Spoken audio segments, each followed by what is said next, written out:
hey guys, so welcome back. No, not welcome back. Welcome to our first series of podcasts, right? So here we are now at a beautiful place, and we have Damith. Yes. We have Damith here with us today, and those from Kuching should probably know who he is. Yeah, definitely. Okay, you know who he is. If you don't know who he is, you know what business he owns. Okay, right. So his right. So I'll just let Damith to make a self introduction.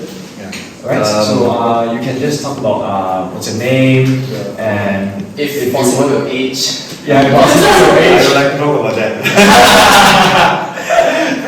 My name is Damith, and I own.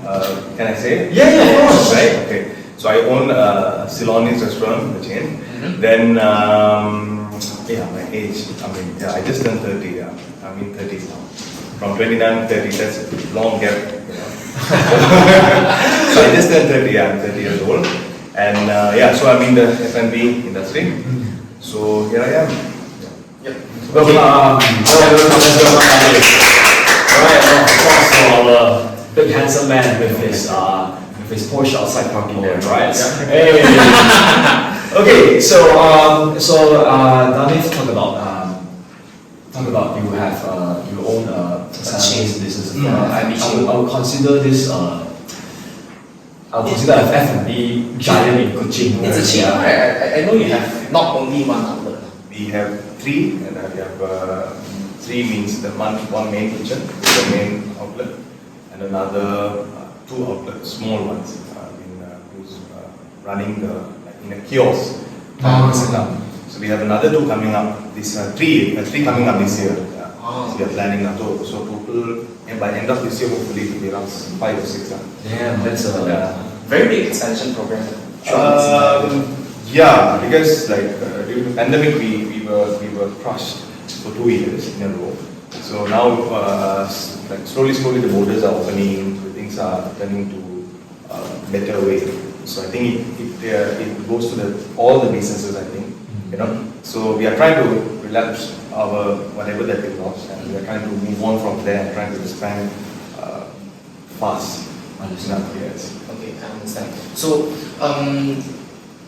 actually, so we're going to move on to the second question. Yes. Can you tell us a bit about your background and maybe say for example where did you come from and why did you move to Kuching in the very first place? Why Kuching? Kuching. I'm a swimmer. I think I heard it from friends as well. Yeah, so I'm an engineer. I'm a mechanical engineer. Oh, mechanical engineer. Yeah, I'm a graduate from Swindon itself. So I started Ceylonese while I was doing my MBA, while I was doing my masters. Oh, okay. So I finished my bachelor's when I was 23, almost 24.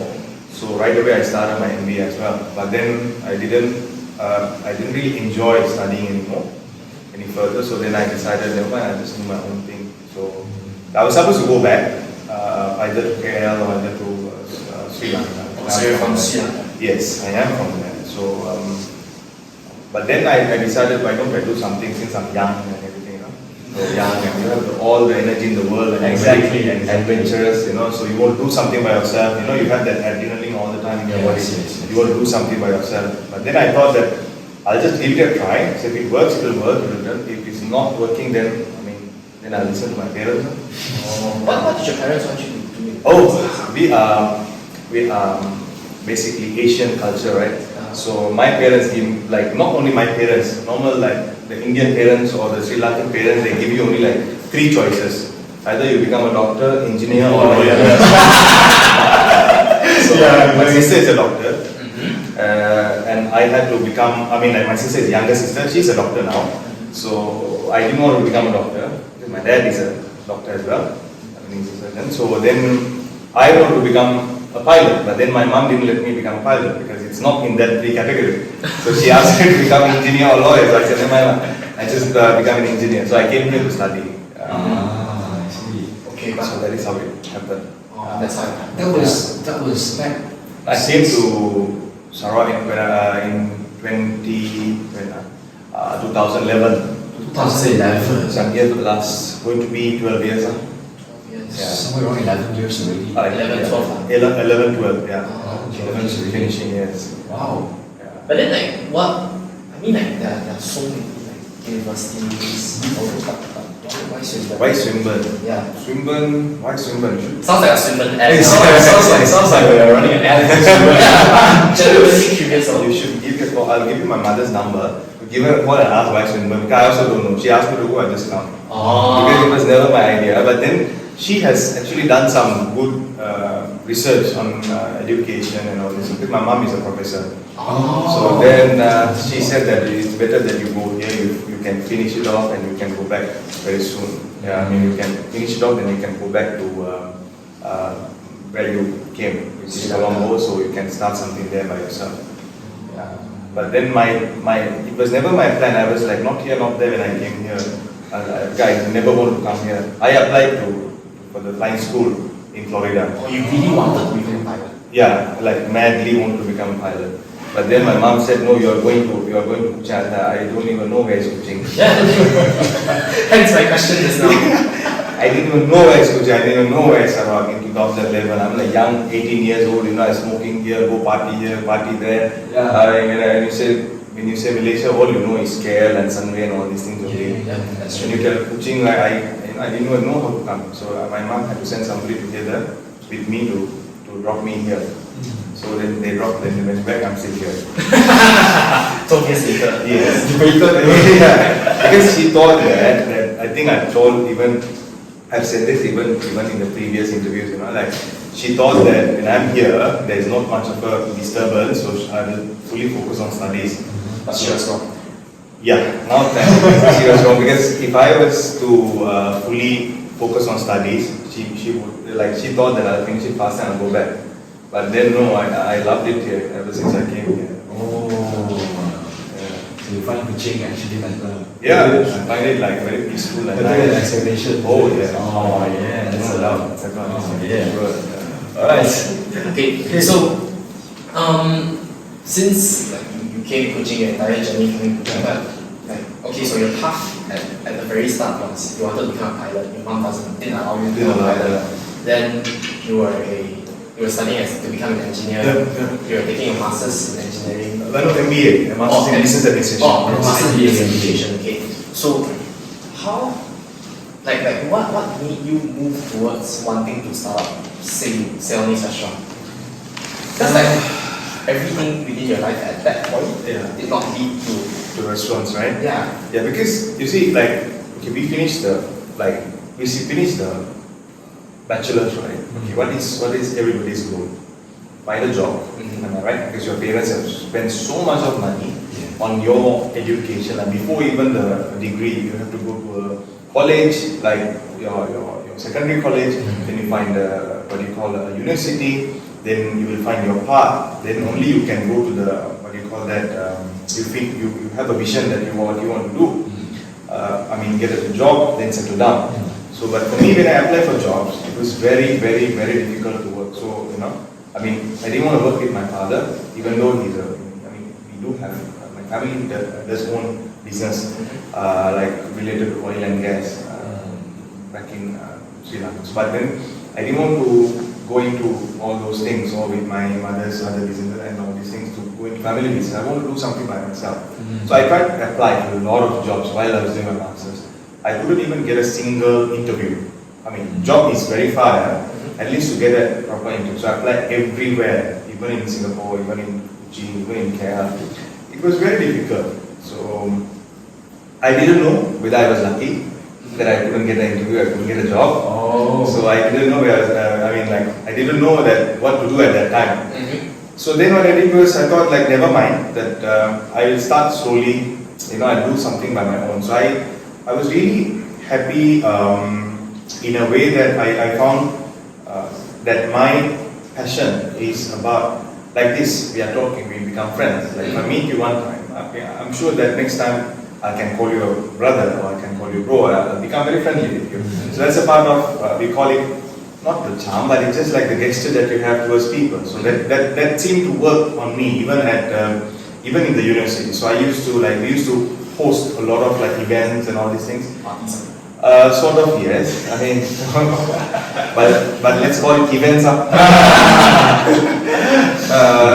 Yes. So So holds a lot of events. I get to meet a lot of people. So I actually gave it a general thought about my own self, like self-evaluation about what you really think about yourself, what you want to become. So if I want to become an engineer, wear the jumper suit, which I worked as in Mercedes for a few months as an intern back home. Then I worked with my dad for a while, which I didn't like it. I mean, I'm sure he's gonna watch. I'm sure he's gonna watch this. Yeah, I guess. Yeah. But he wouldn't like it because I told him there was a previous time I said something like that to somebody that he got annoyed. Oh. Why you mention my name? But then I didn't really enjoy it. So then I thought that no, this is not the thing what I want. Even though I told my parents that I pursued the dreams of yours for me to, because I'm only son and with one younger sister. So then I told them that I pursue a dream of yours for me to become an engineer, so which I did. So now it's my time for me to be who I want. Yeah. So then I thought that if I'm good with marketing and everything, I was not very sure in the nightclub business in Kuching. So because they already have. Are you really sure that you're not sure? No, I was doing marketing, helping to friends here and there at that time. So it was not a very Facebook was very new at that time. We did not have WhatsApp, we did not have Uber, we did not have Grab at that time. It was really like 2012, 13, 10 years ago. So we did events, but we were very happy. I mean, I was very happy at a point. So we were a group of friends of us. We did. So I found that was the passion that I was looking for, which is like, okay, let's go with people, let's do marketing. So then I thought that what's the easiest way to connect people? And I thought it's food, and it's easy. You don't have to, you can start somewhere small. So that is where the Ceylonese name came in. Then I thought, never mind, just do something like this, authentic food at first. I mean, I wasn't doing like purely authentic as what I'm doing right now, because I did not have a big budget. I started very small. The scale was very small. So then I thought that, never mind, just, let's start somewhere. That's what matters, isn't it? So nobody knew when I started. Everybody even back home, my mom and dad, they thought that I'm still studying. But actually, I never been to college. So at that point in time when you started your business, you were kind of like dropped out of it? Almost, yes. Because I didn't go to college. Then my mom and dad, they were not receiving the transcript of the results. Question what happened. I said, no, Lama, that tomorrow they will send, next week they will send, next month they will send. I told them that I got this part will be ended now. Stay in school, kids. Yeah, don't do what I did. I'm not proud of it, but then things happen not to do. I mean, everybody has a story, isn't it? Yeah, that's true. Yeah. So for me, I come very far to study. So then I fell in love with paradise. I can call it. People call it my second home. No, there is no such thing called second home. I used to call it my second home as well. No, this is a paradise. I mean, if anybody can't live in Kuching, I don't think they can live in any part of the world. That is true. I mean, if you are from Kuching, if you are watching this, if you are from Kuching, if you don't love your place where you are, right now where we are, I mean, you should be ashamed of yourself. I'm telling you, Kuching is the best place to live. I've traveled all around the world. I can, with my young age, I'm telling you. I mean, you will never find a place like Kuching. No way.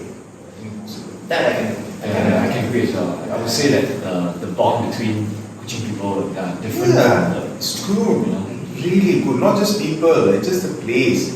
It's nice. It's it's very peaceful. Yeah, that's true. It's very peaceful. People say we can't grow here. No, you can grow. We are the living examples. You can grow from zero to a hero, So, but the thing is, just the way how we look at things, you definitely can grow here. So, Kuching is hands down number one for me in my heart. No doubt. So back to what we were talking about just now, which was your parents not receiving the transcripts. Yeah, Right? yeah. So at that point in time you were already I should be crying, man. so at that point in time you were already you was within the growing stage of Ceylonese Restaurant. Yeah. Right? Yeah. So at that point in time you were I'm pretty sure you were broke.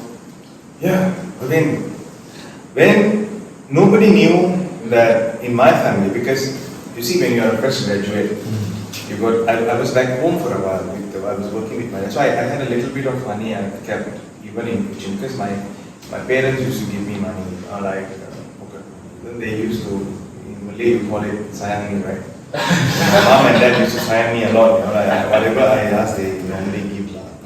But the thing is that they really took care of me. So I had like, in Kuching, like you can't do much things, you know, how much of money that you need when you're in college, because they have paid for your education, they have paid for your place to stay, you know, like wherever you are staying. Then at that time, you know, you don't need a car because you go to the college, come back, you know, how much, you don't need a lot of money. So you were staying very close to it? Yeah, you're staying next door to the unit. Oh, I think it is behind now. behind the store, right? I was staying at Victoria Hall for the last 3 years of my life in the main.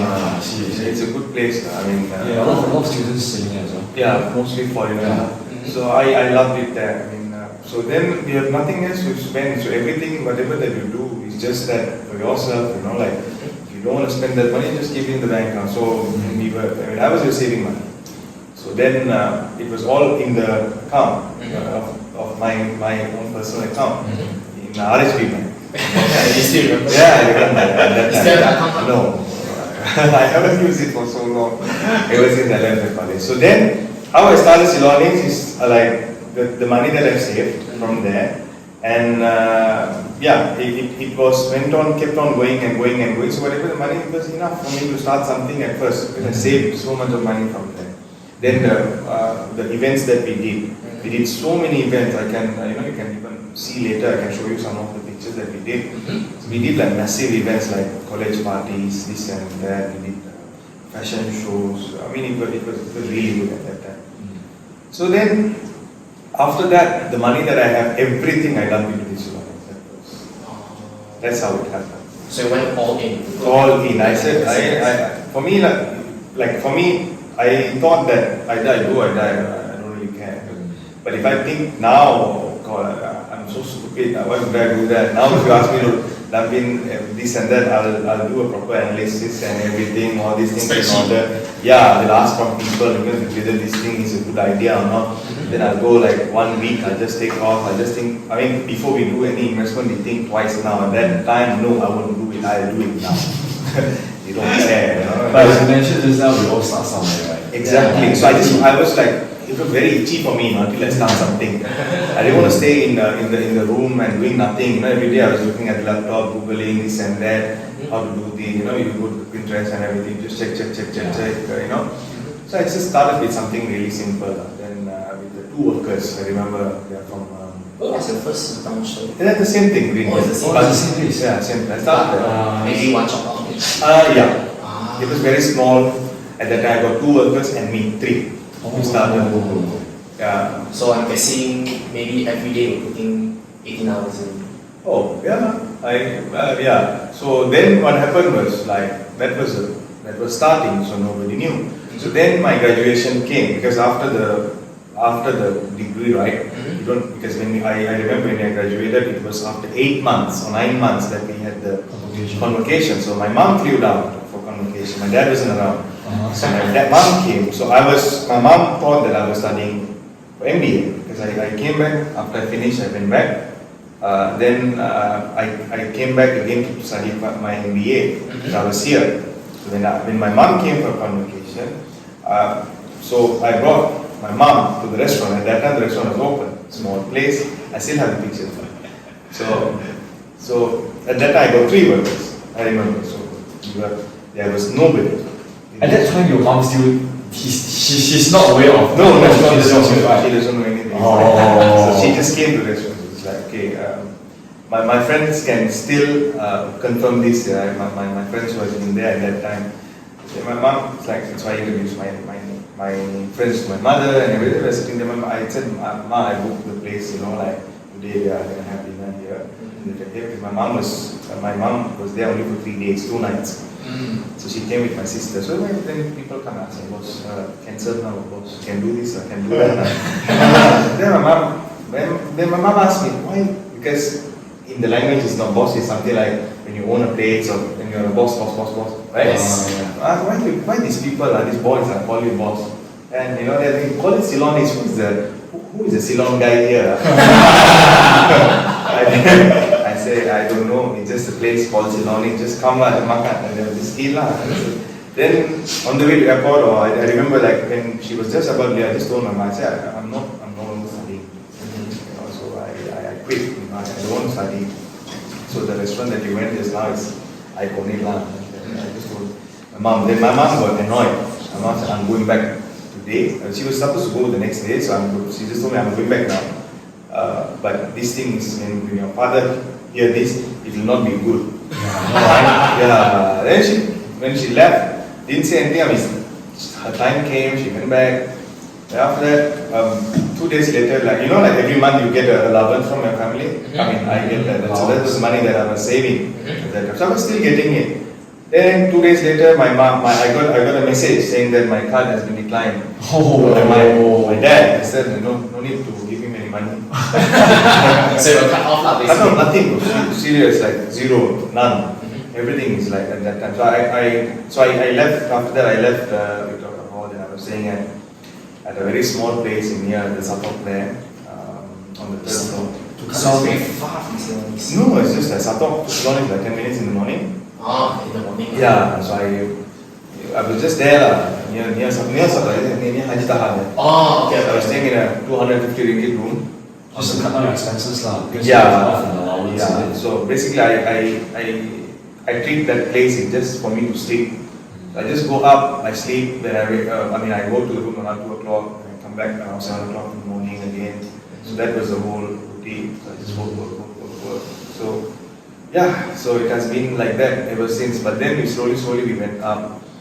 We had good and bad during our time. So, but I learned a lot at that time when they cut off everything. I don't know what to do because I invested everything. I remember I had I don't remember, it was like 2 figures only, less than 100 ringgit I had in my account. Then I took off everything. I got nothing because I got no money coming in. So I was like, there were days, like I used to eat like kacang and water and I sleep. And I just started. It's not from far ago, like 5 years ago. Now the 6th year is for Ceylonese. We are finishing 6th year now. So it was just like 5 years ago, it was like that. I got 3 workers. I mean, sometimes you just sit at the restaurant the whole day, your sales is like what, 150 ringgit, 200 ringgit. You buy like the things, materials, sometimes you have to throw it away, So we used to do like buffet, I used to cook like kampuami, used to cook like kumpao chicken and lemon chicken, just to cater to people. Just to cater to whoever comes to the restaurant. I don't care whether you're white or black or green color or what, whoever comes in, I'll ask you to sit, I will just serve you because it was so desperate that you don't have money to pay. End of the month, the rental comes in, my landlord comes and stand here. Okay? Imagine the pressure. Yeah, dude, because, I mean, you are young. So people tell me that, your young life, you must enjoy, you must go out, do this. No, I said, no, I mean, it doesn't mean that every time you need to party, every time you need to go out, every time you need to travel. I mean, I've done it when I was in the college, and for me that time is enough now. So then it's time for me to prove to myself that I'm worth of something. So that was very important. So then I slowly, I turned the things around the table for my own benefit, where we started like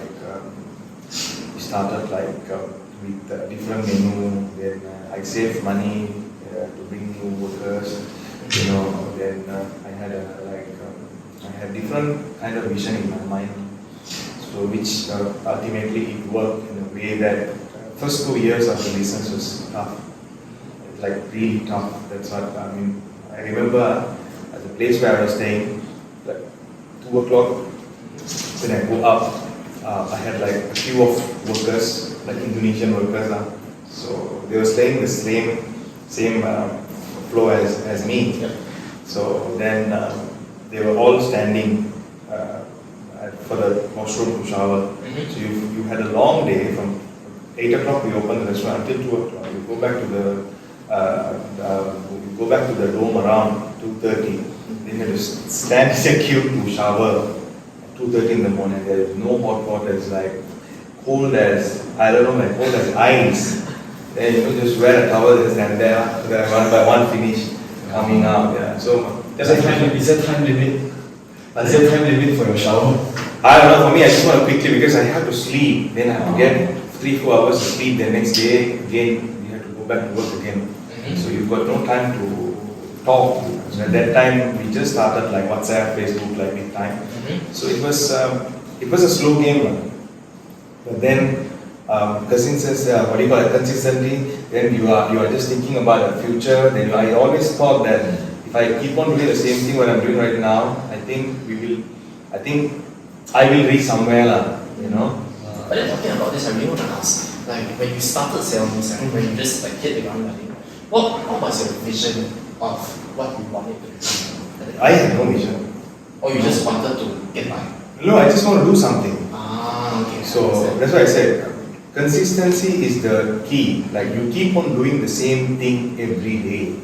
You know, so sometimes people say, we go to the job every day, but how come? No, it's not that. I mean, when you're doing something yourself, right, you will figure out how to go around.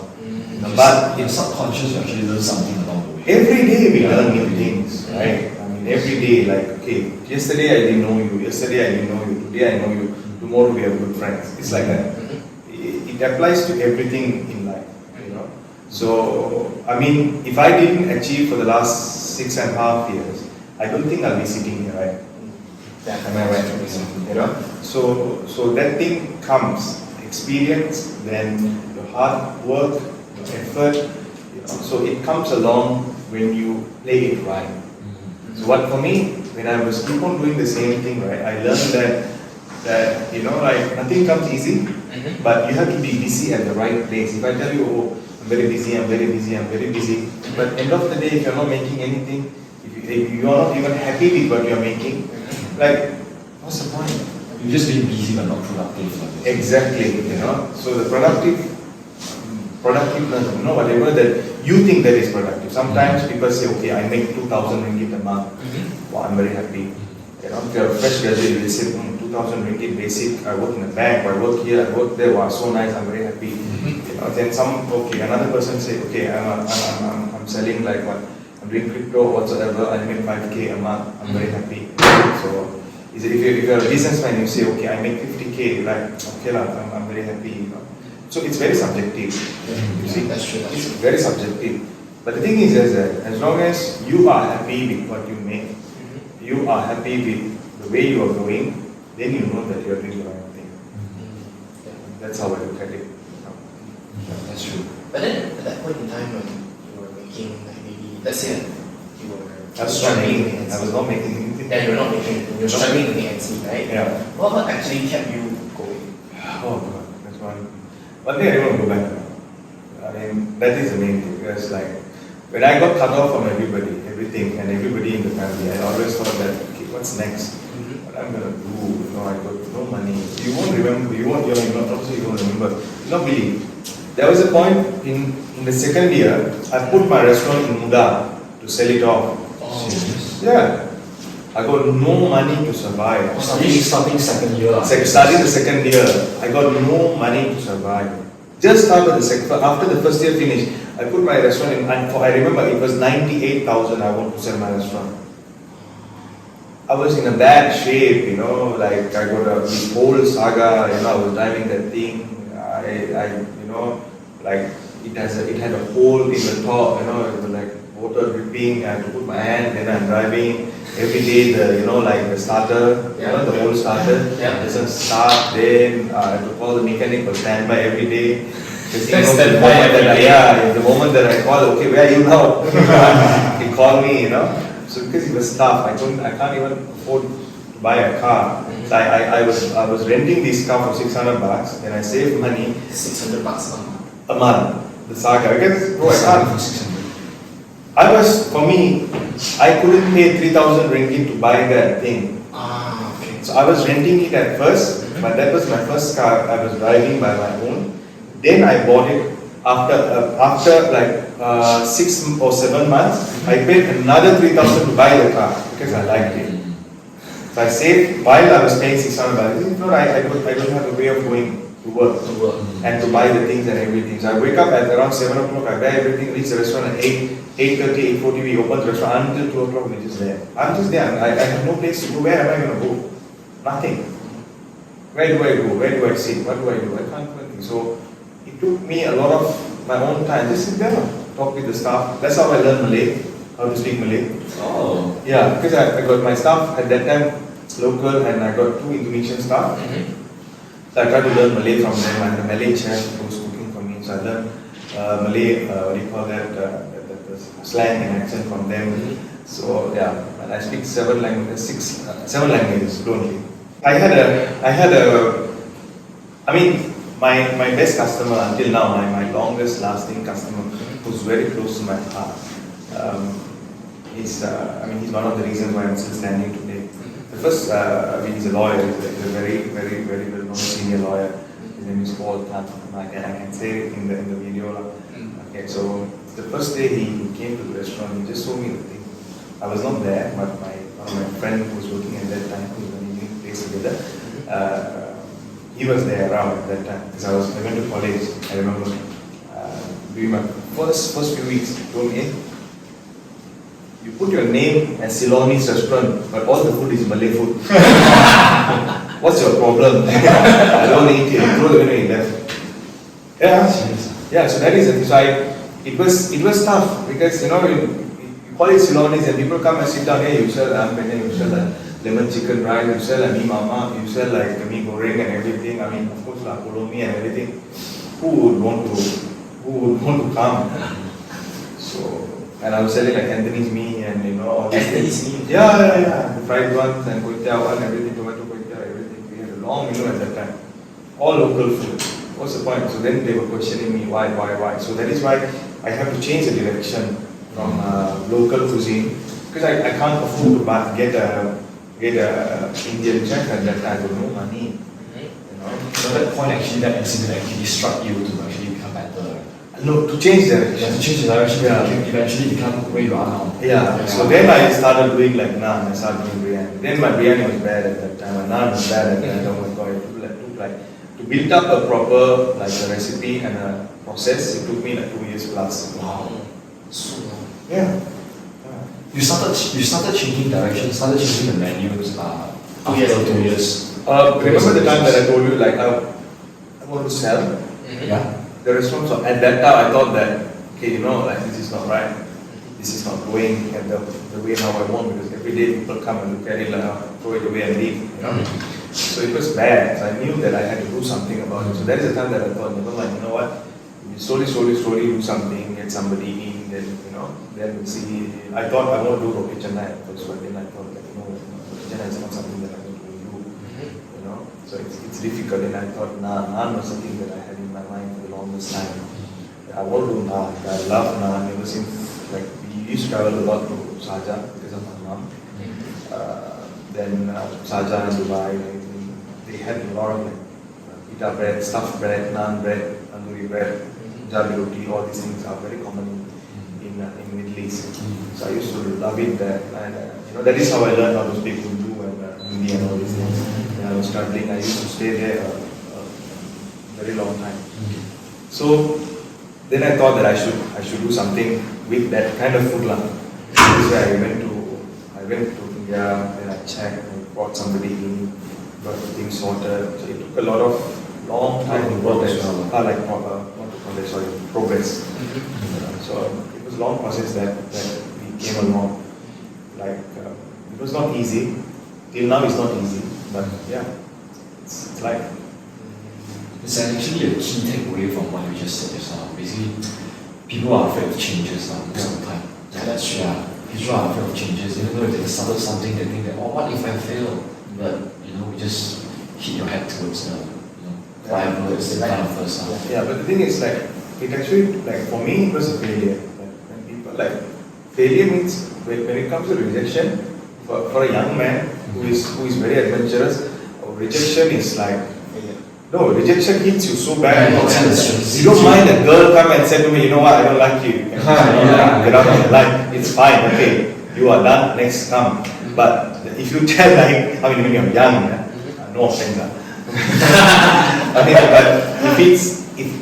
it's for your passion, that you put so much effort to it, and if somebody comes and throw the thing at you saying that you know what, this is wrong, imagine that all that sleepless nights and the effort that you have put in, and it hits you like so hard in your mind that you think that something is really wrong. And if it one time happen, okay, like you listen from here, you take it out from here. But if it keep on happening on every day, everybody come and say that, what are you doing? Wasting your time. It's coming from a lot of directions. Exactly. Yeah. So that is the time that this has to change. Either either you change the direction or either you sell it off. So I did both. While I was changing, I tried to change, I tried to put it to sell. Yeah, I said, no, anybody want to take it? Yeah, take it, it's okay. Then I was selling nasi lemak, then I was selling Java. I don't think I have done, I haven't done anything. I have sold every food. I've sold Java, I've sold kumpao rice, I have sold like butter chicken rice, not the butter chicken that I'm serving now, but butter chicken, the local delight. It's very good. I used to sell that, nasi goreng kampung, then nasi goreng with ayam goreng and all these things. Oh, it was true. I have done so many food, just for the survival, Just to clinch to the last rope. Yeah. No, just to earn some, so I can eat, I can breathe. Because I got nobody to ask help. I got no mother, father here. I got no family here to tell, hey, you know what, go just give something. I got nobody to ask anything. I got nobody. So it's just that you just do what I. So I was very, very, very courageous about towards the thing that what I want to become. So I thought that things will change. You just keep on doing the same thing. That's what I thought. So, yeah. That is how it went. It's tough. Still is tough. So that was the very first phase of your business. Yeah. It's very inspirational. Yeah. So moving towards now, right? Ceylonese is how many stores do you have again? 3, 4, 3 now. Yeah, 3 Yeah, right? 3 yeah. now. So personally for you, right, where do you actually see Ceylonese going? Maybe in the next 5 years, 6 years time. Actually, okay, you see, if you look at a fast food chain restaurants, which is the most profitable, not to say profitable, the highest chain restaurants in the world are the fast chain restaurants. McDonald's, KFC, and all these big timers. Their concept and our concept are, because our food is like the food that we are serving. It's like you have to make it. It's not fast food. You are making on the spot and just serve the customer. It's not processed food, So our kind of food it's quite, not to say quite hard. It's how to say, people prefer it to cook on the spot and just serve. It's like, you do it now, then you just serve. Imagine if you eat a naan or roti canai or whatsoever, right? You cook it 3 months ago and just, you can serve frozen food, but it doesn't have that kind of impact, Yes, that's true. So what I'm planning, what I'm thinking is just that all the time, what I want to give to our customers is just that we try to do the same thing all the while, because the main restaurant what we have, if you come in the morning to night, we have people, we have different kind of people. We have people from abroad, we have people from the west, we have people from the other parts of the state, and we have people from locally, and we are always very busy. So I'm thinking even for the next 5 years, if you ask me, I would rather focus on the things what I'm doing by myself. I want to continue what I do best. That's number one. Number two, what I want to do is, what I'm thinking of doing is that I want to do that kiosk where it's like, it's more accessible.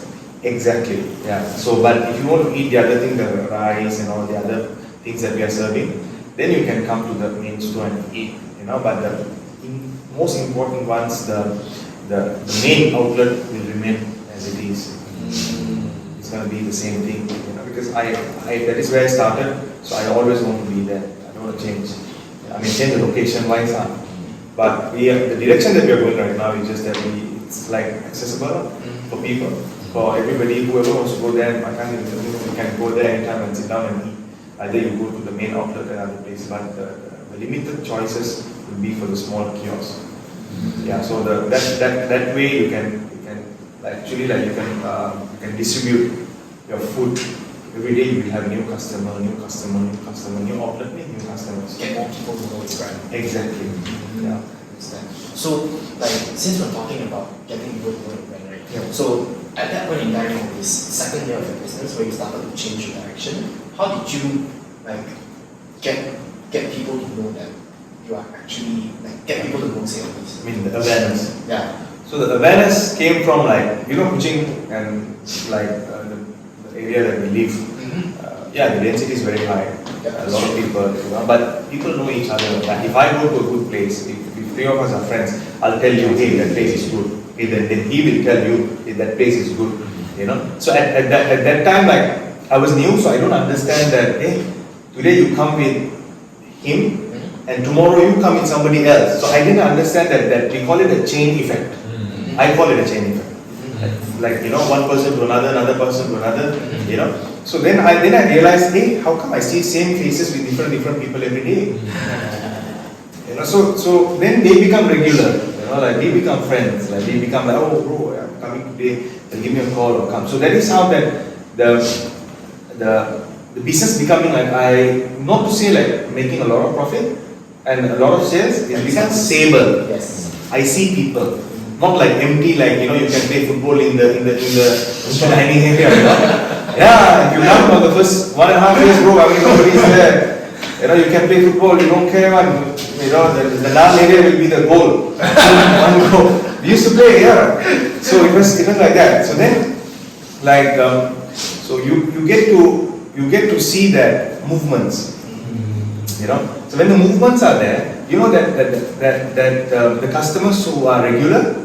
They are your asset that who will pay the rental, the staff salary and everything. So if you are my regular, like today you come with him and tomorrow you bring another friend, you are my regular. So whoever comes with you, I always treat them as my bonus extra.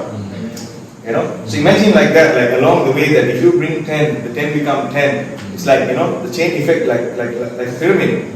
It will become like thousands of people that we serve on a daily basis. So along the way, after 4-5 years, now we are looking at, now we have like we call it the final effect of it. That means it's like community spread, where everybody knows about it, where everybody is trying to talk about it to other people. So when the people coming from across the borders, when they land here, then they will bring their friends will bring them there, the brand will bring them there. The other companies are bringing their associates and all these people. So that is how it's become a household brand. So now we're going to slowly move into questions about you in general. So like now, I mean like you have certain personal achievements already, personal achievements that are. Do I? So like how did you feel when you get to when you managed to be able to buy a car, stay in a better place and stuff like that, when you started making stuff like that? Wow, that's a very nice question. I mean, you see, number one thing is just that I didn't want to tell anybody at first, because all I want to do is like, I mean, I'm sure that our age doesn't have a big gap, Yeah. You can say so. You can say so. I'm 23. You same.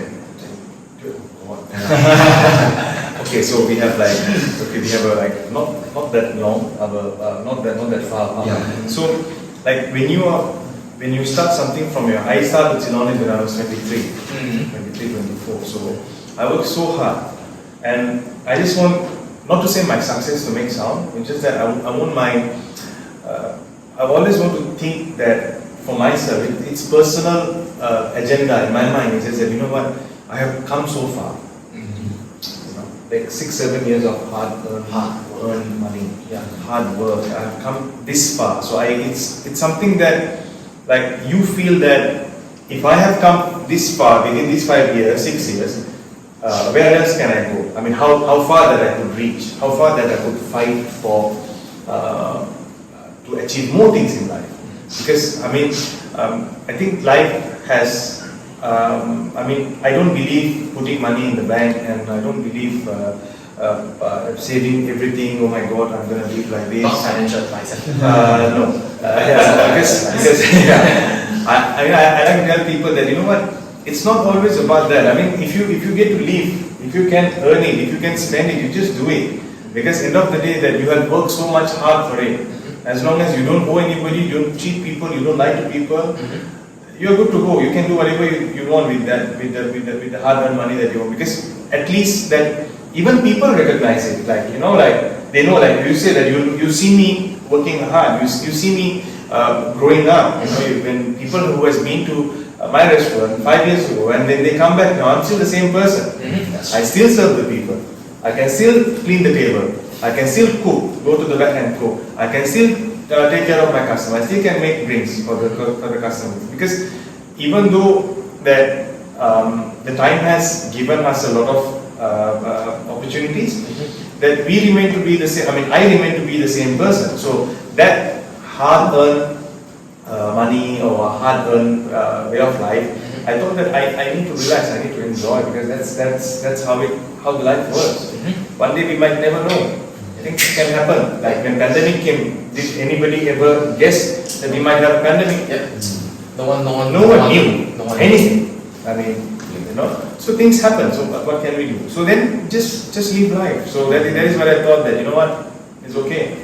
Just do what you can, live a better life, do something nice for yourself, and just, you know, move on from there. But people actually envy you. Some of them, there are people who is not happy with you. I mean, it's natural. You can't please everybody, and there you will be. The more you become better, the more problems will come along. Am I right? The more jealous they are. Exactly.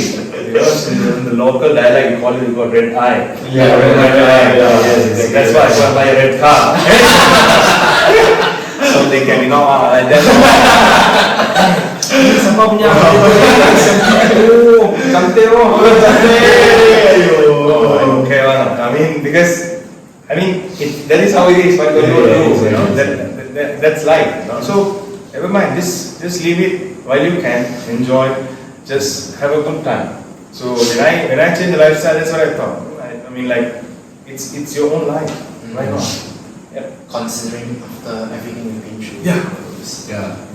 I mean, that's the advice that I can give to people also. If you wanna live a life like that, if you wanna live a life like what I do, and whom I have become, all you need to do is just work hard, and at the same time, just think about yourself. You know, you need to do that. There is no point, like nobody will care for you. Like, you know, you have so much money here and there, but you have never lived your life. You know, you still wear the short pant and a slipper, go everywhere here and there. I mean, people can be like, people say, hey, you are very humble or this and that. No, I don't believe that.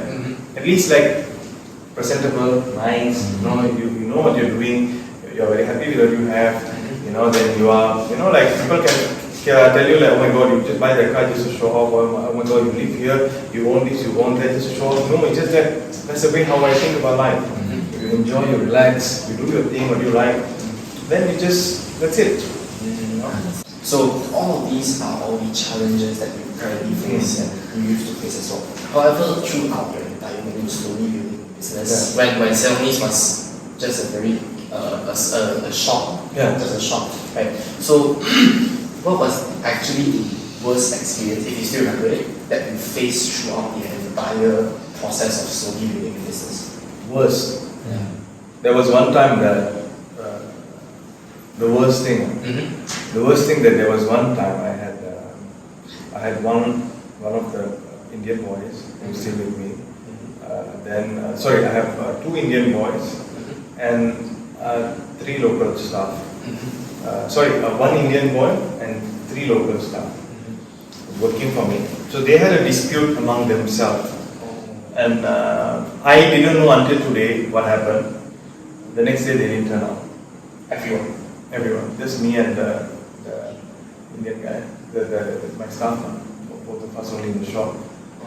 So yeah, that was one of the worst days that I faced. I remember I had like 5 tables at night at that time. I was slowly picking up. I remember I went to the toilet at around 7:30, 8 o'clock. I was sitting down there on the toilet inside there. Lock the door. I was crying. I don't know what to do. I had to clean. I had to do this. I had to do that. You know, I was so tired. My legs can't even move at that time. You know, so that was the worst time that I've ever had. You know, so the person who helped me at that time was. I'm sure that if you ever come to Green Hill, right, there is an auntie always in the evening. She walks around. She always have a plastic bag. Oh, okay. Carries skins. Yeah, I know that auntie. Yeah. Seen her before. Yeah. So she came to the restaurant because she's always there. She's very good with me. So she lives just across from the restaurant. So she knew that nobody, because she always come and ask my staff how is everything. Why these people not around? Why only both of you together? I said, auntie, nobody turned up.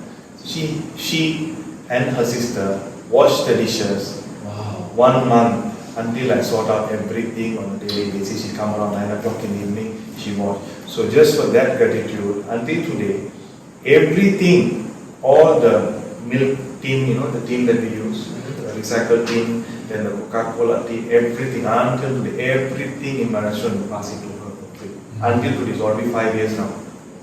Just to pay that gratitude until for that particular 3 to 4 weeks time that she helped me without taking any money also. Until now, I give everything to her because she helped me at that time. So she considered me like a son now. Because I think the family is in somewhere else. So she helped me at that time. So that is one of the worst days that I had. Then there's another worst day. I was doing a catering. I was doing a catering for somebody, I don't know from where, but it was near across the bridge near the Petrajaya there. I think it was a government office done some catering. I remember that the food was all at the back of my saga, and it was raining. It was raining, then I was going, then suddenly my wipers stopped moving, and the water from the hole is water dripping like very badly. I put my hand here, I was looking there, I was driving like hell, going like hell. Yeah, seriously I tell you. And I was going so slow where I put like double signal, I was just going because I worried that because I can't see properly. It was so, then what I did was, at the time after the bridge, I still remember that I couldn't even see the road properly. You know what I did? I rolled down the window, even though it's just like water coming up. I saved the food at the back. I just keep on going until I reach there, that I just serve, we can give them before. I just told them I'm very bad.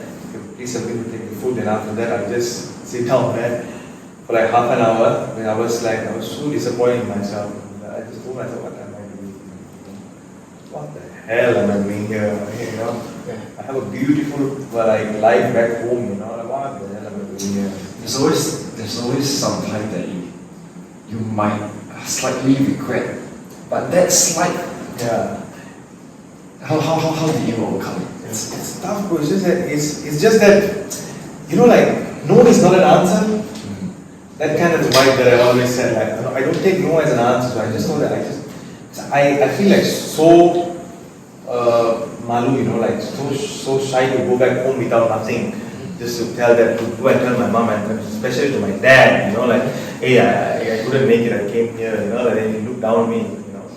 So I just, then the same goes to the family and friends, whoever it is, So I never told anybody that what I'm doing whatsoever. So then I just wanted to achieve something, So, so I always tell myself, it's another day. You just want the best day. That's it. I've been telling that for 2 years. Even sometimes now, whatever the things happen along the way. But now I tell that sometimes, maybe another bad day, what can we do? So what do your parents feel about you now? Now they ask me to get married. Alright, so you can drop your email if you're looking for a boyfriend, right? They got vacancy for that. So now they are just okay, everything okay with it? No, not to say okay, because still not okay. Not to say okay or not okay. It's just that every time I call them, the only question, are you settling down? What's the plan? This and that. No, not anytime soon. So they just keep on emphasizing, you must settle down. So I must. Because you see, you have too much things going on. So I find it like maybe not yet. Maybe you have other priorities. So in life. So maybe like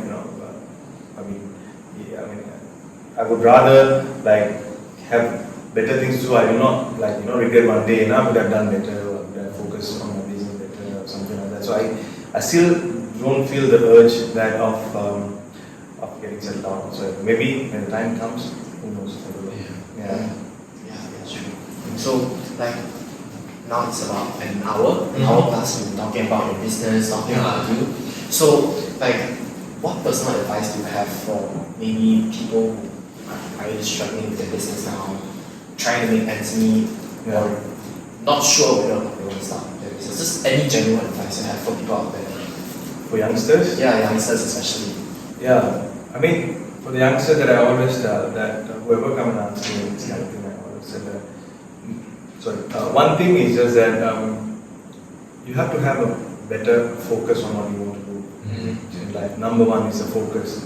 And to have the passion. I mean, I'm coming from an engineering background and I'm doing F&B, and I think I have achieved something in my life for the moment. I mean, up to date today, for me to give advice to other people. So what I can say to them, for the people who are just starting as me, 6-7 years ago, be passionate about what you're doing and have a good focus and don't let go things easily. You have to become a fighter in anything.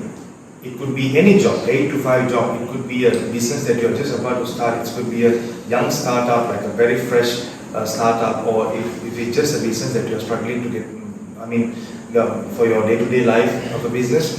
So things can be hard, but it doesn't mean that it's the end. And you might also have bad days every day. So just think that it's another bad day. I'm sure you can get over it and just when you wake up the next day, you can have a big smile on your face and get back to the same work again. That's what I feel. But you must turn up to work. You must do everything on a daily basis the way how you think that is correct. So don't give up. Just say consistency is key. Consistency is key. Always. Yeah, Always. Consistency is key. Always. I think you kind of you brought out a lot of your personal experience and all of the challenges that you have faced and what kind of mindset that you hold when you are facing all of the challenges, and I'm sure that our audience they'll totally gain something from you. Thank you so much. Yeah, we are very happy that you can come today. Make time out. Make time out. Out of the super busy F&B business. But still here to share your personal experience and all of the do's and don'ts, I would say. I want to say one more thing. When I started, I had nobody to teach me. I had nobody to even to share any experience that what they went through, how to become who you are, or what to become, and everything. I've never even heard of podcasts at that time. Never had podcast at that time. So when we were growing up, and when I was starting, we don't even have a proper smartphone. We used to use messages and everything to reach to somebody. So now the things are even much more globalized. Every technology is globalized. More accessible. So it's actually I'm very grateful that I can tell people what I went through. I can tell people how I have done things in my life. So at least people can listen to it. People can have 1 hour of their life to listen to what I have to say about from where I started. I'm sure people can gain a lot of knowledge and they can apply it to their life. And if they can do that,